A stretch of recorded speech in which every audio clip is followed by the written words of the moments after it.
Hello, everybody. Welcome to Mind Prosperity, where we believe where your mind goes or where your thoughts go, your life prospers. And today we're going to speak about stop letting people control your emotions. And the reason we should stop letting people control our emotions is because there's a connection between the way you think and the way you feel. If your emotions cannot be controlled, it's going to influence your mindset. And like I said, where your mind goes, your life follows. Now, emotions are very normal reactions in the human body. And it's not like we, get good or bad emotions.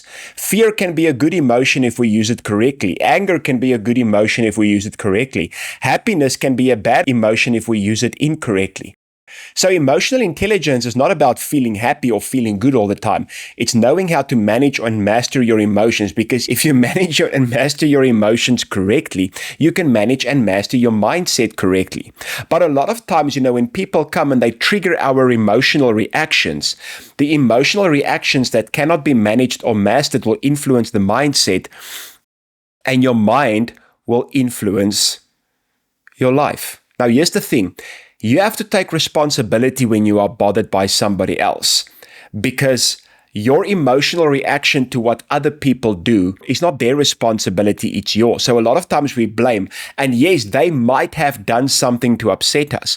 They might have done something to trigger us.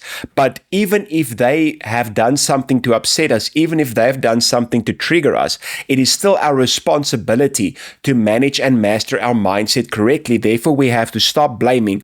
Start taking responsibility and say, whatever people do to trigger me, I'm going to take responsibility over it, and I'm going to manage and master myself correctly. Daniel Goleman says emotions are impulses to act. For instance, if you see a snake, fear causes you to run away. If somebody attacks your daughter, anger causes you to protect her. These are just examples. But what we have to understand, our mind doesn't know the difference between something that's actually happening and our own imagination. So whatever happens in our life, whatever triggers us emotionally, whatever other people do that gets an emotional reaction over us, we have a decision what we're going to do with our mind and what we're going to do with our mindset. What do you see in your mind? What are you focused on? And how do you use your imagination? You have to use your imagination correctly before it uses you. So a lot of times people do things that trigger our emotions, and the first thing we do normally is we start having thoughts in our imagination that's not good for us. Now, it's fine if that happens, but it's not fine if you stay there. I think it's normal when you're triggered, when you have an emotional reaction, to have bad thoughts or an imagination that's not good for that moment. But at Mind Prosperity, we have a slogan, and the slogan is step back. So if you can, in that moment, take a step back and say, listen, this upset me. This was an emotional reaction. I'm not denying it, because denying it or suppressing it is also very bad. But now I'm going to refocus it. And through my imagination, through my thoughts, I'm going to redirect myself, and I'm going to manage my emotions. So whatever people say or do triggers insecurities within yourself. Ask yourself, how does this trigger help me to become my true self?